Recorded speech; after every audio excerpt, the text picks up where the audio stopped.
sorry you got all tangled up in the rope. Well, I am rather helpless.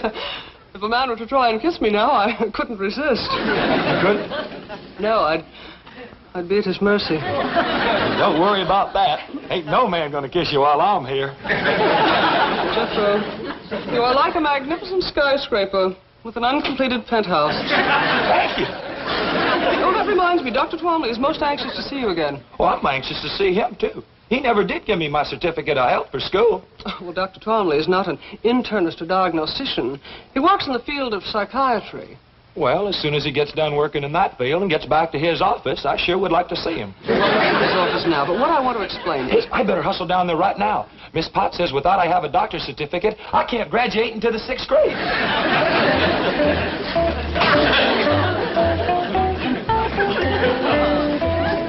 Jethro? Oh, good morning, Granny.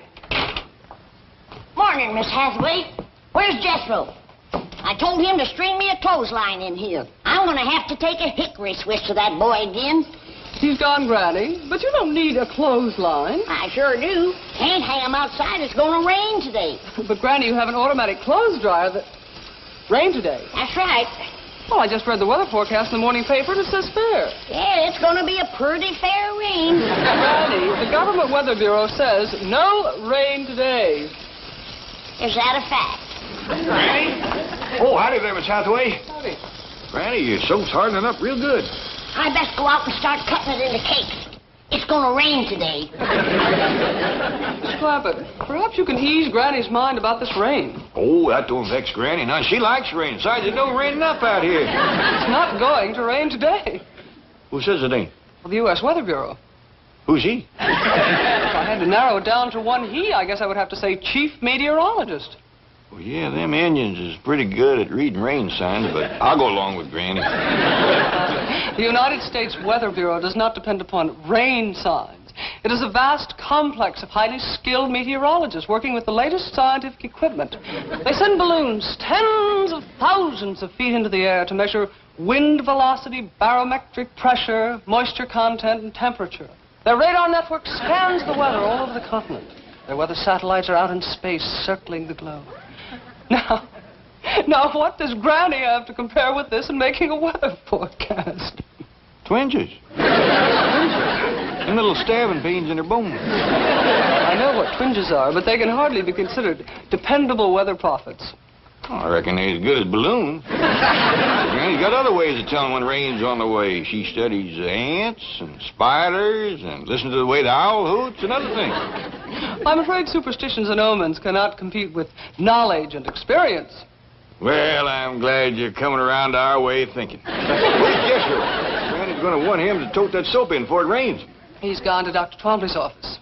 Good. He's going to need that health certificate at school. I've got to have it before I can graduate to 5th grade. You're in the 5th grade? Yes, sir. Fixing to scoot right on up into the 6th quick as you can give me my certificate of health. Jethro, a simple physical examination is no problem. I want to explore your mental capacity, your cerebral region. Should I take off my shirt? No. That won't be necessary. Just make yourself comfortable on the couch over there. Well, what did you do to your thumb? Oh, I have a patient who thinks he's a dog.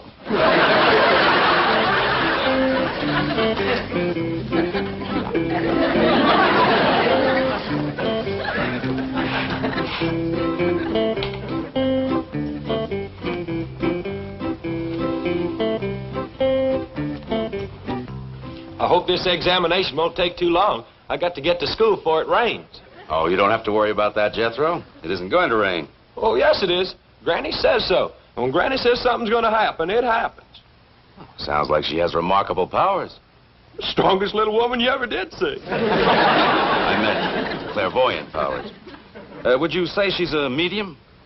No, sir. I'd say she's a small. She's strong as a medium, and if she ever took a switch to you, you'd know it. Has she ever taken a switch to you? Oh, she sure has. Woo. And you stood for it? Last time stood for pretty near 2 days. Sounds like your grandmother is rather savage. Sometimes she's as ornery as a mud wasp in a dry gourd. Violent temper. I'll say. You're afraid of her. Oh, yes, sir. She's vicious, Well, that's a fact. mean, Darn tootin'. cruel. Oh, yes, sir. You hate her. Granny? Why, she's the sweetest little woman that ever lived. But you said she whips you. Well, she sure does. How often? Just as often as I need it. Jethro, you're quite a remarkable boy. Oh, is the examination over? No, just right. Now, you say you don't hate your grandmother. But how do you feel about your Uncle Jed? Is he a strict disciplinarian? Uncle Jed says that's nobody's business. What? He says it don't matter what church you go to, just so long as you go. My question wasn't about religion. Well, if you ever get one, you just ask Uncle Jed, because he can quote the good book from cover to cover. That's wonderful. So you like your Uncle Jed? Oh, yes, sir. Well, back home, I used to brag that Uncle Jed could outshoot, outlift, outhunt, outfight, and outfigure any man in them there hills. I see. Back home, you were proud of him, Oh, yes, sir. But now that you're in Beverly Hills, surrounded by well-educated, well-dressed, sophisticated, important, and successful men, you still brag about him? No, sir, I don't. Uh-huh. Why not? Uncle Jed says it's sinful to shame these puny little city fellers.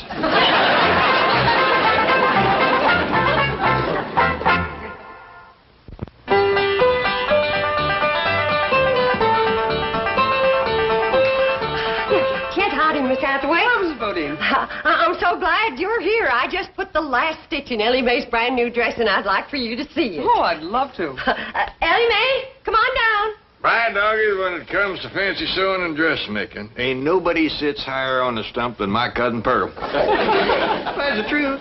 I know, but it embarrasses me.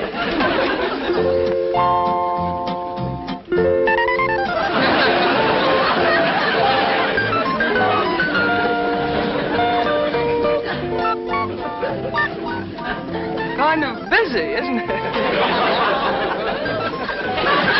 My doggies, I bet you Beverly Hills ain't ever seen a dress like that.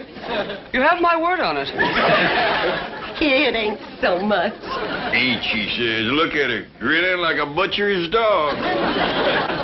You mean you did this all yourself? Every puff, ruffle, gusset, gore, and eyelet. Let's go show it to Granny and Jethro. Oh, Mrs. Bodine, Jethro is in Dr. Twombly's office. Oh, Miss Hathaway, how well do you know that there Dr. Twombly? Well, I'm not a patient of his, but he has a very big reputation. I think I know how he got it. What do you mean? I wasn't in his office for 2 minutes, and he tried to lure me to his couch. Well, he does that with everybody. He's a psychiatrist. Yeah, he admitted that to me, and I told him he ought to try to get himself cured. Psychiatry is what he practices. Well, he ain't going to practice on Pearl. Now then, Jethro, as I've already explained, sometimes we have hostilities and aggressions which are so deeply hidden from our conscious mind that they reveal themselves only in our dreams. Now, please, try again to recall for me a few of your dreams.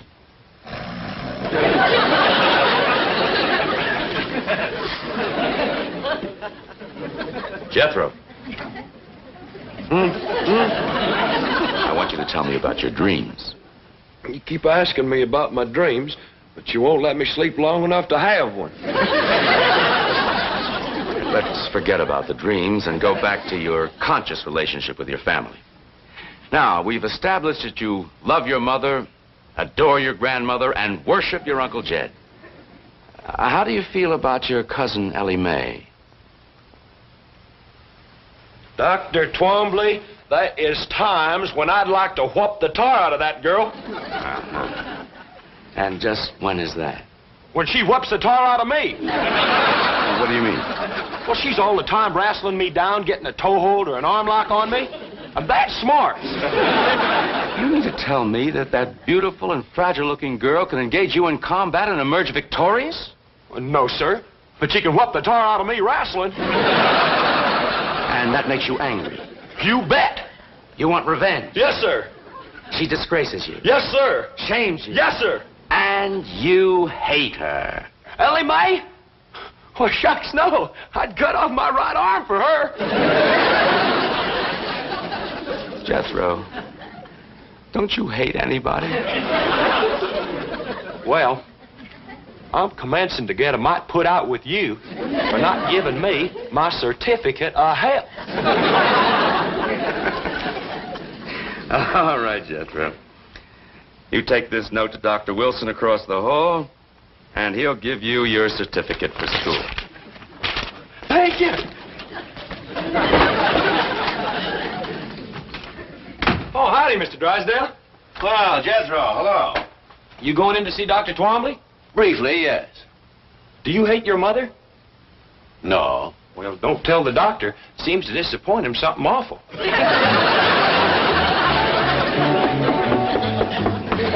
Come in. Hello, Jane. Oh, Milburn. Oh, biting nails again? Your wife was scheduled for this hour. Yes, I know. She just called me from the beauty parlor. She's running a little late there and felt she needed that more than this. And I have to agree.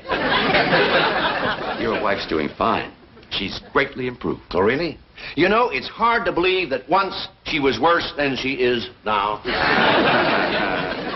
Oh, I'm greatly indebted to both of you for putting me in contact with that wonderful Clampett family. Fascinating, aren't they? Remarkable. Jethro is the most uncomplicated teenager I've ever met. Well, the whole family's uncomplicated. Happy as hogs in a mud water. You are close to them. I'm proud of it. You're just the man to get me back in their good graces. Oh, what happened? Jethro's mother misunderstood my invitation to the couch. I'm persona non grata up there. Well, you just come with me. I can fix that. Wonderful.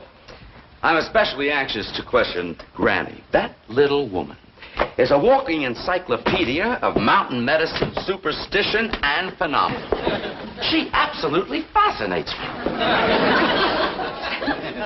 By dingies, Ellie Mae, you're prettier than a red-winged blackbird sitting on a yeller pumpkin. Thank you, Granny.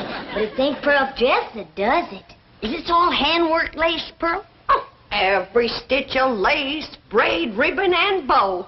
I put a lot into that dress. Ellie Mae puts considerable into it herself. Ellie Mae?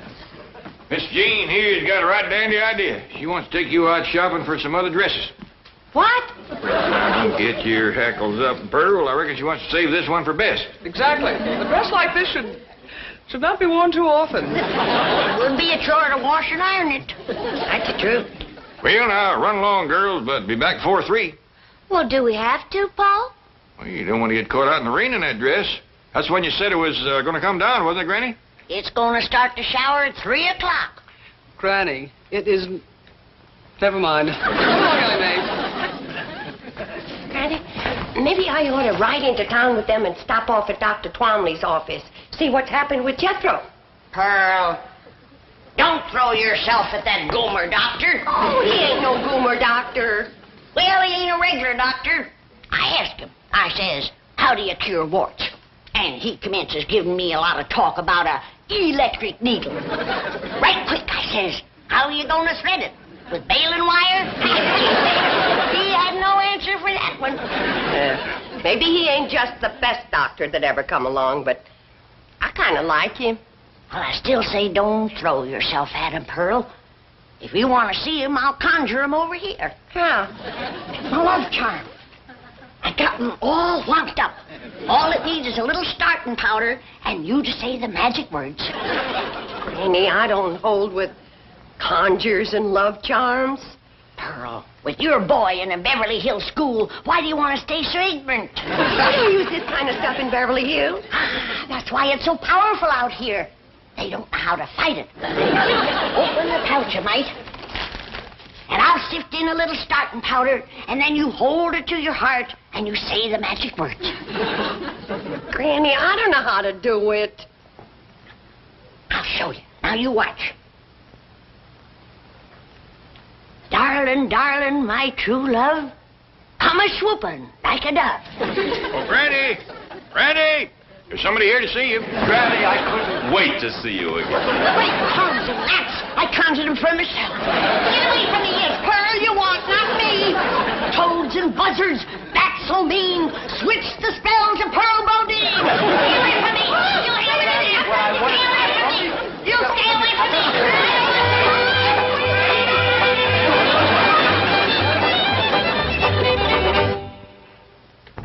But, Mr. Clampett, you don't understand. I Just calm down, Dr. Plumbee. Over here and sit on the sofa whilst you get a grip on yourself. Well, I'll be getting back to the bank, Gene. I see you're in good hands. Oh, Milburn, wait. What's going on? Explain it to me. He explained the behavior of these uncomplicated people to Beverly Hills' leading psychiatrist. Oh, Milburn, wait. Sorry. I want to pick up my wife at the beauty shop before the rain. Rain? What rain? The forecast says clear. You'll learn. So long, scientist. Mr. Clampett, I am perfectly all right. All I want to do is see Granny. I know that, but you gotta control the urge so she can break the spell. What spell? The one she throwed on you by accident. I'd like to talk to her about it. You would, but just simmer down a little first. I told you that love charm would work twice as powerful on these Beverly Hills men. I can't believe it. I just can't believe it. I tried to switch it over to you, but it had too strong a hold on him. I'll have to break the spell now with my letting go powder, and then start all over for you. Now, understand me, I don't blame you for the way you feel. Ain't no finer women growed in the whole world than in the hills back home. Now, you take my cousin Pearl.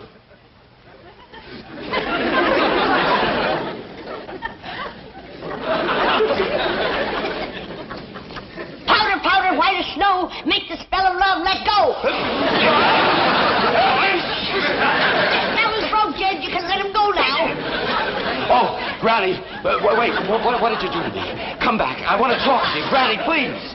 Granny, looks like the spell ain't broken.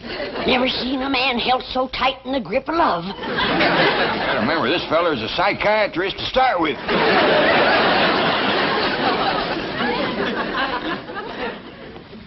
Now, stay right where you are, Doctor. I'll bring Granny in to see you just like I promised, and Pearl, too. Jed, how do I look? Fetching as a fat hog on market day. Let's go see how Granny's doing. Granny?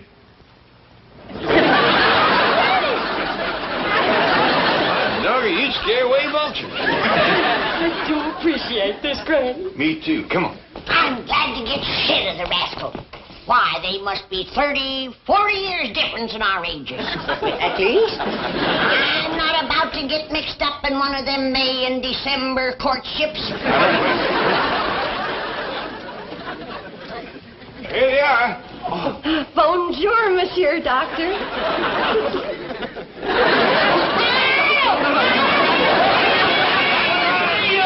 You didn't let... I never got... you didn't let...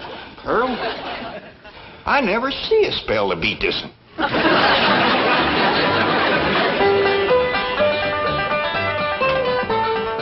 got him settled down. I think I found his weak spot, Pearl. What's that? He's mighty fond of music. Come on in, yodel for him. Jed, I just can't bust out yodeling for no reason. Well, don't worry. I'll lead you into it real natural. Well, I just hope it helps to get his mind off Granny. Me too, Pearl. I'm getting awful tired of that young feller chasing me. Why, there must be 20 years difference in our ages. At least. By dingy's daisy, it was your love charm that got him started. But maybe it's your own charm that keeps him going. Oh, say, Dr. Twombly, did I ever tell you about my cousin Pearl here being an extra fine cook and housekeeper? Yes, you did. Did I tell you about her dressmaking? Yes? Sock darning and shirt mending? Yes. Well, speaking of yodeling, at least, Pearl. Ever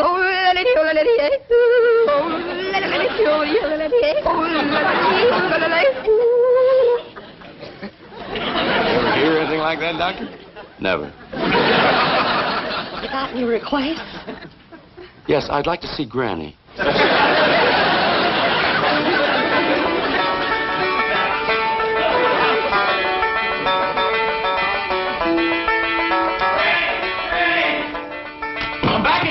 Granny? Hoo-wee! Ain't you spruced up? Quieten down, boy. There's company in the parlor. Who? Dr. Twombly. So that's how come you so fancy dressed up and smelling with vanilla extract. Of course not. Well, he's right taken with you, Granny. He's been asking me a lot of questions about you. Don't be silly. Why, there's at least 5 or 10 years difference in our ages. How many? Tuck away, it's gonna start to rain. But Granny, the paper says that... Scoop when I tell you.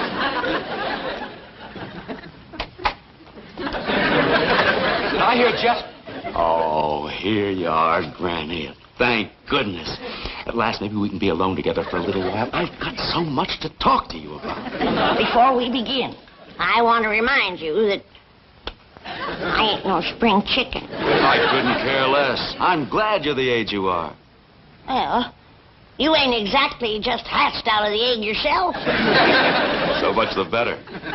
Gives us more in common. Well, as long as you got your eyes wide open, let's go into the parlor. No, wait. I've got a better idea. We'll only be interrupted in there. My car's out front. We'll go for a drive. We can talk much better that way. Is that your car out front with no top on it? Yes, I always take the top off this time of the year. Well, we can't go driving because it's going to start to rain. No, it isn't. No, I say it is. But I heard the news on the way over. The weather forecast is for clear skies. What time is it? A little before 3.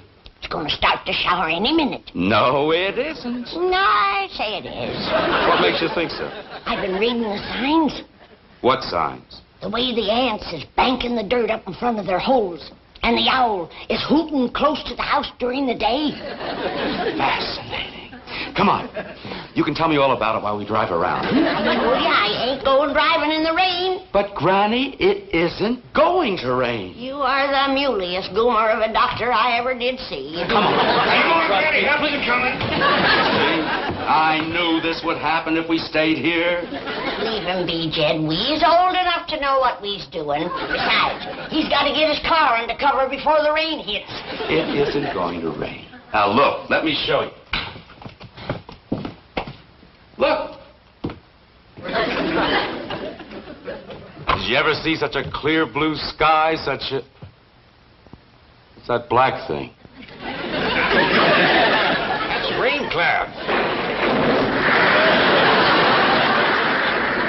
Hi, doggies, Granny. You hit it right on the nose. Oh, my God.